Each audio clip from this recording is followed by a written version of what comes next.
obboleessi mucaa sun jechuudha duraan waliin haasa'u ture. Achuma jennaanin ayyee miskiina kana dhaaba abboo dhiisa jennaan dubbiin hammattee wal keessa seente. Asirratti ammoo wanni si ibsuu barbaadu ayyee dubbiin achii kaate ijoon achii kaate. Eessaan hafarsaa mata duree gootanii dubbiin hafarsaa irraa ka'e jettanii na aktaak na gootanii na himattammee yaabdi bakka tanallee addanaa baasa. Bakki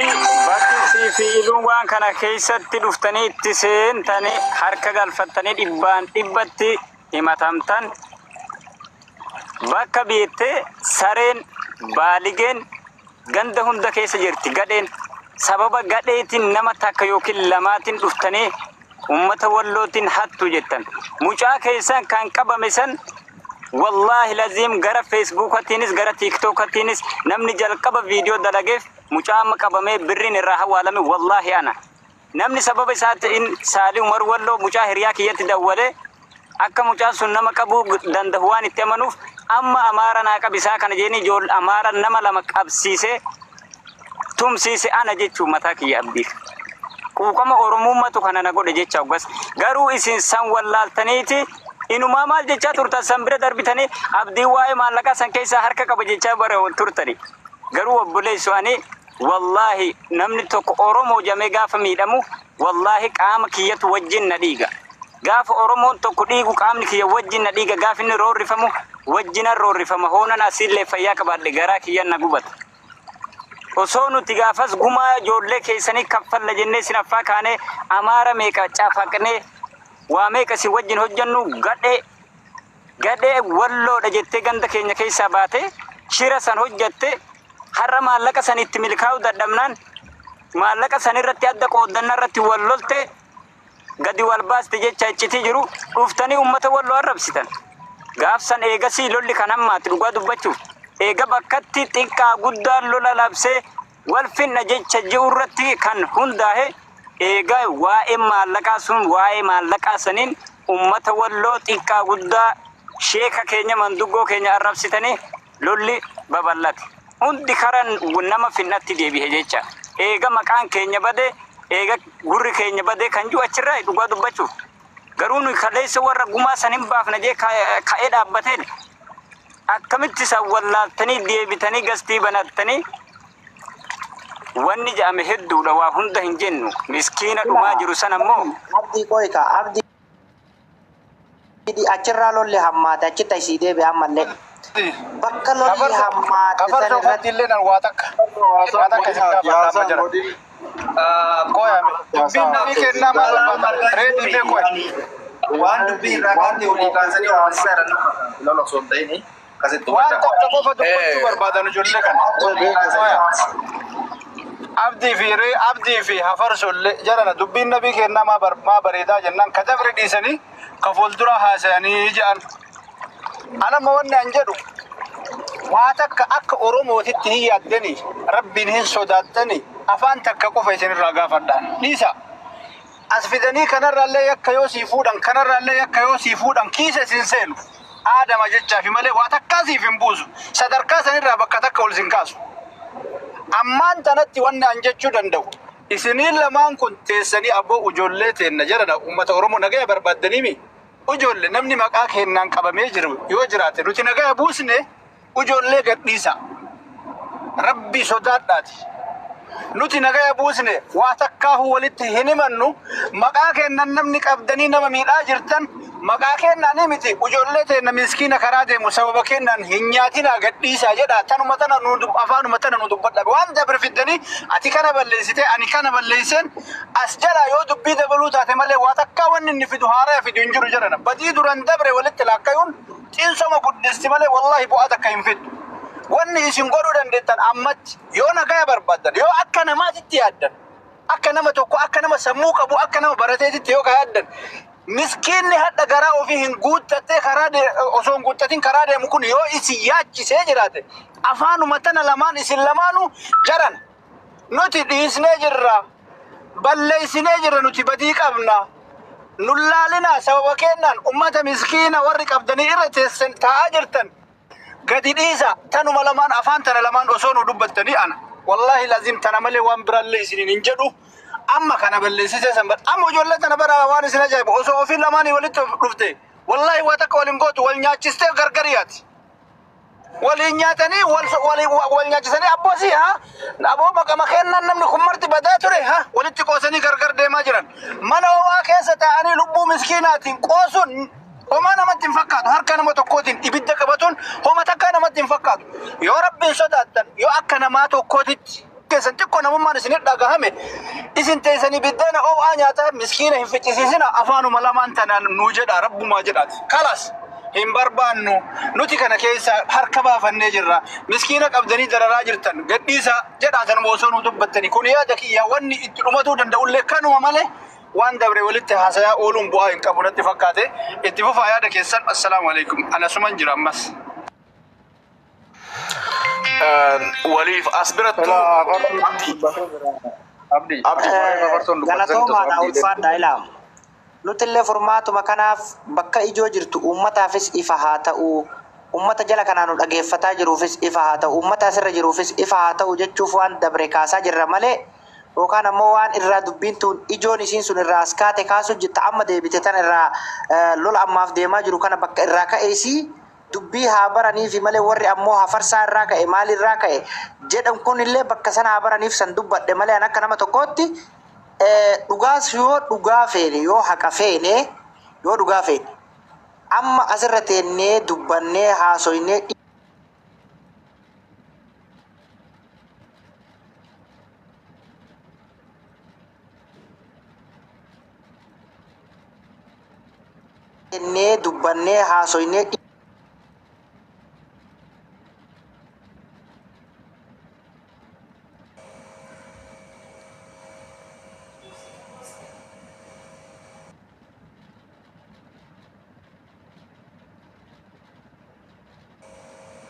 أعوذ بالله سلكي سنار جاسنا فقاته والقلجة سوري لو قلجة راكو ده لا چارجي سوري تي مركو كابو أما لا لي سجلين كي نجرا استاذ اللي دمساني ready afarso abdi bilisummaa as jira amma garuu abdi bilisummaa fi wanti nu yaada abdi bilisummaa kana King Ahmad waan qabanatti fakkaatu isummaa yoo galchime waluma mari'achuu wayya hundi keenya bakka takka sirratu maalifi la nisirrata ila dhageeffadhu King Ahmad tokkoffaa irratti la abdi wannatti hubachuu qabdu King Ahmad fi abdi tokko miti dhugaan sitti maal kanaaf jedhee bal'isas galchame jedhee King Ahmad tokko miti la tokko miti dhiisi maaliif siin jedha waa hedduu jira King Ahmad yoo seene asoo inni isaa gara biraatti nama fuudha miira keessa galcha warra koomentiisis kaama yaada gaarii kennataa jiru miira keessa galchaa King Ahmad isaanii irra dabra ana siniin jedhe amma wanni siniin jechuu Milleen os jala jiraate gashaa rakkoon qabu. miira keessa gala King Ahmad miira keessa gala waan biraatti fotoon taane miira keessa gala saniif mala waan biraatti wanni gootan namuyyuu maraka gashaa rakkoon qabu sirreessina tasgabbeessa nu amma fakkeenyaaf nama kennan tasgabbeessina abdiin nama isaanii haa tasgabbeessuu rakkoon qabu. Okay, Kingis gashi ilaali nama tokko irraa hir'isiiti. Eela wanni hubata isinii ta'u haasaa akkuma keebeekiin jedhu tasgabbeessuu qofa amma nama kennan tasgabbeessinaa nama isaanii haa tasgabbeessaniin kuni karaa dheeraa fudhata. Nama hundarra deemanii tasgabbeessuu hin danda'an isaanis asumatti afaan bayanii jaran maqaa kennan hin miidhanii namni Oromoo namni maqaa kiyyaa fi maqaa Kingin nama qabdanii jiraattan rabbi sodaadhaatiin nuti harka kana nuti badiin kennaa jedhanii haa fudhatan Oromummaadhaaf yoo ta'e nutu balleessee ummata kenna burjaajesse walitti isin oofe rabbi sodaadhaati dhaabaa haa jedhu afarsolleen nama waliin jiru ol fide jarana badiin kiyya nutu balleesse nutu isinitti wal buuse miskiina nyaachise dhiifama godha nama maqaa kennan qabdanii jiraattan rabbi sodaadhaa gadhiisa haa jedhu tuni homaa isin yoo Oromoof ka yaaddan yoo akka Oromootiif yaaddan taate tanuma isin irraa barbaanna jaran yoo Oromummaan dhiigni Oromummaa isinitti jira. Kingi yookiin fincilaas jala laala gashame. Dubbii hin marqina wallahi dubbii marquun marqaatu hin taane guddee garaa namaan leqube tanumatti jirra kee beeki kiyya offolii galatoomi nullee tanumatti jirra maaliif irra caalaan wanni natti dhagahame yoo jiraate miskiina gama lamaanii ka waan takka bilbila yoo harkaan qabne nyaatee hin quufne wallahi yookaan sodaa nama yookaan ammoo maaliif asirra dhufne siigalee anamma dhugaa dubbachuuf yoo inni akka dubbii tana irra ciiftee laaltu gama lachiis waan wal mooyataaruun agar silaa wal mooyateellee waliif abboomee bulee bareeda ture wal mooyataa hin jiru gaafa asii ammootu akka kana miskiina kaan daree bulee bareeda ture wal mooyataa hin jiru kanaaf ammoo wanni tokkoffaan nageenni nu buusuu jiru hayni nu dubbachuu barbaannu haqa miskiina saniiti malee abdiinis hafarsoo sodaaf yookaan isin sodaaf dubbachuu qabu anillee yookaan isin sodaaf yookaan ammoo maali ummata sodaadhaaf dubbachuu qabu haqa miskiina lamman miidhamaa jiru san haqa miskiina lamman jidduutti agartee ka waan takka abdiis hin beeyne kiingis hin beeyne hafarsaas hin beeyne usmees hin beeyne miidhamaa jiru sanii jennee dubbanna jenneeti malee wanna waan biraatiif miti sinigale ka dubbachuuf as dhufne yookaan anillee ka dubbachuu na dirqamsiisi inni achi ta'ee wanna jaalattus jibbitus hin fudhataa jechuudha yoo barbaadde sagalee tokko tokkotti si bana loqoda ni beekta jechuudha loqoda nama hundaatu ni beekta loqoda wallootis hin beekama loqonni harargeetis hin beekama loqonni arshiitis hin beekama loqonni kutaa hundaatu waladda oromoon tokko malee loqodatti waladda jechuudha siigalee achitti ani maaltu na rifachiise mallayni akkoo meen dubbataa bibi achitti mallayni akkamitti akkas ta'uu danda'a ka jedhuu fi mallayni kun maaliif akkas ta'uu danda'a jedhu oromootti fide jechuudha siigalee haadhatee na taboottu san argaa abbaa keenya akkasi boosan argaa wanni kun dalagamuu hin qabu jedhee oromootti gabbaasuu illee feene ture amma sun dabre kuni hundi dabre bira tare gama ijoollee wallootiisis miskiinni tumame gama ijoollee arsiitiifis miskiinni tumame kaka tumamaaru kun maali ka agartee as keessa nyaatee quufee nama arrabsuu miti ka as keessatti nyaatee quufee arsiin goota jedhaa jiruu miti kan asin nyaatee quufee walloon goota jedhaa jiruu miti ka tumamaaru ka kana hundaa quban qabu ka kanarraa waan takka hin beeyi ka kanarraa agartee wallooyyuu oromumatti dhagaye malee walloon tun seenaan isii akkamii hin beeyne arsiiyyuu keessa dhalate malee ka arsiin tun seenaan isii akkamii hin beeyne tumamaa jira keenya dhugaa yoo dubbanne haqa rabbi yoo dubbattan haqa rabbi jaalata kanaaf asirratti waan dubbatu qabaa carraa naa kenna obbatakka Oy abdi fixadheen dhaamsa qabus dabarfadheen irraa bu'aa miyuuti qabadhaa achi boodanii dubbattanii jechuudha. Kanaaf ammoo yoo akka hafarsaatitti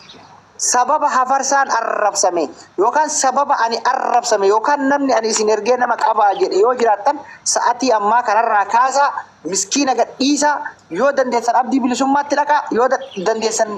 King Ahmad dhaqa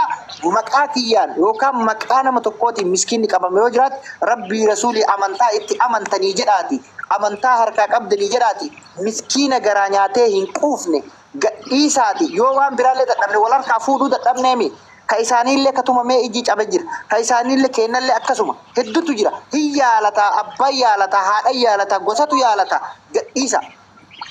gara yaalaallee yoo ta'e namni tokko nama harkaa bahuuf yaalamuudha nama harkaa bahuudhaaf yaalamu yoo diinaan qabame yoo yookaan ammoo nutu wal qabnee wal harkaa qabaanne gadhiisa ka walloollee yoo miidhame walloon haa yaalattu ka arsiillee yoo miidhame nuuni yaalanna akka arsiititti kalaas gadhiisa miskiina hin miidhina miskiina ka dararamaa jiru jidduu lamaanittu ka muyni itti oofamaa jiru jara kenna aadaan nu badde safuun nu badde oromummaan nu badde ummanni nu jibbe dhugaan isiniin jedhaan oromoon kutaa biraa ammoo ani wanni ani isiniin jedhu baga wal agarre nuufi walloon wal dhabne nuufi walloon akka Saudi Arabiyaa keessa jirtutti wal dhabne walitti buune kutaan biraa nu jidduu dhaabbatu dhabuun keessan nutti jaalachuudha malee gammachuu miti dhugaan isinitti himaa nutti jaalattuu nutti gammaddanii waan nu wal godhaa jirru kana laaltanii ilmi namaa safuu cabsee muka walitti dhiibuuni nutti jaalachuudha malee yookaan kabaja Oromoo gootanii jaalala Oromoo gootanii miti Oromoon Arsii qofaa fi Walloo qofaa Oromoon Arsii qofaa fi Walloo qofaa miti jechuudha Oromoon kutaa 11 jettanii lafa dhiittan sun ni jaalattammo ni jibbitammo maaliif ustaanii ummata kana akkana wal fixu yoo tolaanis ta'e yoo agartee kabajaanis ta'e kadhattanii yoo safuunillee safuu Oromootiin qabdanii aadaa Oromootiin qabdanii agartee amantaa Oromooti yookaan amantaa Musliimaatiin amantaa qabdanii amantaa waaqeffataatiin qabdanii ummata kana maa kadhachuu dadhabdan lammanuu haa ta'u sinii galee kanaan isiniin jedha an akka nama tokkootti har'as borus ana qabadhaan ajjeesa ijoollee Walloo miskiina hin tuqina wallahi kuno lubbuun tiyya fidaa miskiina lammaniitu haa taatu miskiina wallootis miskiina arsiitis akkasii fixadhe ulfaadhaa yoo isinitti balleesse dhiifama naa godhaa. Ayyee galatooma. Ayyee ittiin aanaa yaada isaa kanarratti waan yaada qabuuf ittan aanaa. Asirratti dhibbatti dhugaa dubbachuudhaaf nuti gaafa duraadhaa hanguma mucaan keenya achiinuu bahu kan miskiinnis qabamaa ture dararamaas ture garuu gaafa mucaan sun achii bahee iccitii uummata walloo sheekota walloo aartistoota walloo waan itti jiran ilaalaa jedhamee gadi baafamu garaa keenyatu nu dhukkubee garaa kiyyatu nama daahee wallaahi du'aan filadhe jireenya caala gaafa abbaan kiyya haati kiyya xiqqaa fi guddaan keenya sheekotaa fi aartistii walloo jedhamee gastii afarsoo irratti afarsoo waan sanaa sa'u wallaahi jireenya jibbee du'aan filadhe sababni isaa maali osoo ragaan dhugaa jiraatee sheekni keenya hirmaatee aartistiin keenya hirmaatee waan san dalage yes garuu nuyi warra gaafa Oromoo miidhamu gaafa Oromoon zollomamu guma Oromoo baafna jennee dhiiga keenyatti dhangalaasnee lafee keenyatti cabnee dhiiga keenya lubbuu keenyatti wareegudha jecha maqaan sun nurraa fuudhamee gaafa maqaan hin taane nutti manxaffamu wallaahi lazim jireenya nu jibbisiise jechuudha. Cedduu kanatti lubbuun nama haa baatu namni haa tumamu sababni isaa maali? Sababni isaa abba itti amane abba dide waan ummanni walloo maqaa isaan hin jirre waamameef waan sheekni keenya aartistiin keenya waan keessa isaa hin beekne waan irraa quban qabne waan maqaan isaa itti badee fi wanti kun hundi dalagame. Ammoo Oromoon bakka Oromoo kutaa fedhee haa taatu Oromoo cedduutti naga buustu hin jirtu. Oromoon abidda qabsiisaa jirti. Akka wal fixan godhaa jirti malee Oromoo tame Oromoon nagaa haa dhaabbatu. Tunis gastii banattee akkanumaan iyyiti. Sunis gastii banattee iyyiti malee Oromoon waan kanarratti haqaan ragaa nuu dhiyeessaa jee manduggichi dhiyaate jira. Sheekni ragaa nuu dhiyeessaa naga feena jee dhiyaate jira. Tokko hin jiru jecha. Kijibduu bicha. Sheeka haa ta'u manduggoo haa ta'u feemeesii haa ta'u warri TikTok kanarra jiru Oromoon wallaahi kan haqa barbaaddu takka hin jirtu. Hanga namni tumamee hidhamee ajjeefamee waa meeqataamu takka nama dhugaaf dhaabbatee dhugaa dubbannaa nurratti xumuraa dubbitana nutti kennadha araara buufnaa kan jee hin jiru wallaahi rabbittiin kakan adda durummaa waan kana aana xoofaa jiru ture sheeka kamtu natti dhuf manduggoo kamtu natti dhuf haqa barbaana jee kanatti dhaabbate kam hin jiru jecha saniifu wanni miira keenu gashee gaafni dubbiin jajjabaattee dubbiin badde afarsoo iluu Sulleemaan gaafa jarreen kuni jecha fofokkotaa gasti irratti baankii ulaa keenya cufanna baankii keenya maalii goona bar jechi hin jaamin hin jiru waan hunda afaan kiyyaan hin jiru bar ummanni walloo kaleessa bar diinan lolaa jira diinan ajjeesaa jira rasaasa kilaashitti naa biti jee birri ati asii ergite sanuu bira hin geenye bar warra karaa dhuunfatiin ati gargaarte malee kilaashin bitate kilaashitti rasaasan bitate midhaan hin shammatanne lafaan hin bitanne manaan hin jaarranne makiinan hin bitanne rasaasa bitanne saniin takka taatu lama taatu diina dhoonne diinan kuffisne bar deebitanii ittiin nu arrabsitan jecha gargaarsa san waan ammoo gantuu yartuun kashalabbeen odoo abdii bilisummaatu taate qoshaashan jechuu ilma zinaan dhalate malee ilmi sun ilma halaaliin dhalatemi ilmi halaaliin dhalate ilmi har'a Oromoo qabee maallaqa irraa hawaalchisu wallaahi hin jiru ilmoo zinaan dhalate jecha zinaa keessahu warra aduu guyyaatiin kararratti zinaa dalagetu ilmoo akkasii dhala warra akkasitu maqaa ummata walloo balleessa warra akkasitu Oromummaa nuu kenna warra akkasiisantu biyya keenya Oromummaa keenya nurraa fuudhee biyya keenya Amaaraa kennama sababa gadhee akkasiitiin nuti Oromoo qulqulluudha Oromummaa keenya fi eegaa amata meeqa lubbuu keenya keenyatti dhangalaasnee lafee keenyatti cabnee jiraachaa jirra waan Oromoo taaneef malee sila Amaara taanee waan Amaara lolluuf hin qabnu Amaarri waan nu loluuf hin qabu jecha saniifu afarsoo iluu Sulleemaan warroonni dura buutanii waan kana haasaa turtan abdii bilisummaa osoo xumuratini tumarratti nuti akka dhumarratti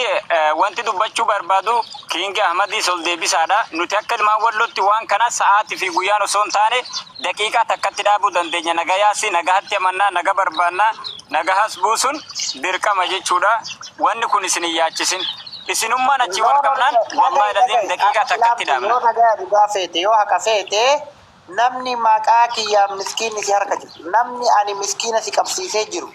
Gadhiisi miskiina Oromoo hafarsaa barbaadi, iluu barbaadi, usmee barbaadi, namoota maqaa dhayamu I think warra asirraa nama arrabsaa garamzaatu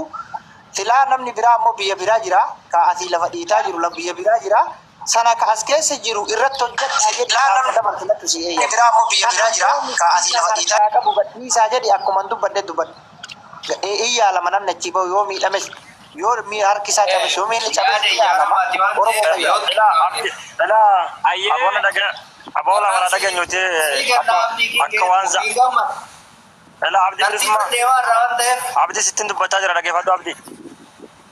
obbolenso tartiba miti abdi daga fadu abdi bay asgessa wala ka bajante bay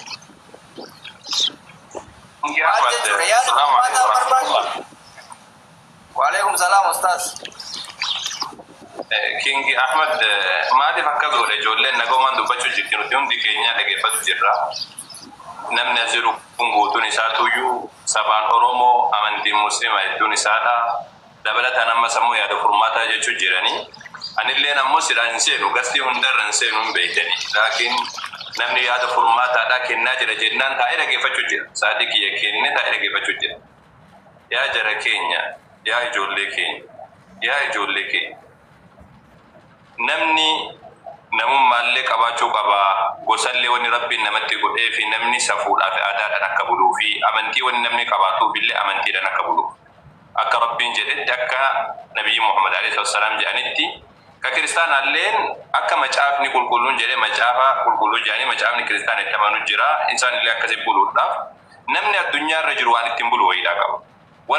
warri seera rabbiitiin hin bullu jedhellee seera namaadhaa tolfatee seera sadiin deema. Nuti har'a kana akka sabaatti illee seera rabbiitii miti seerri namaa safuun Oromoo biratti jedhamee yaadamu sun hin cabe gurra keenya bade. Oromoo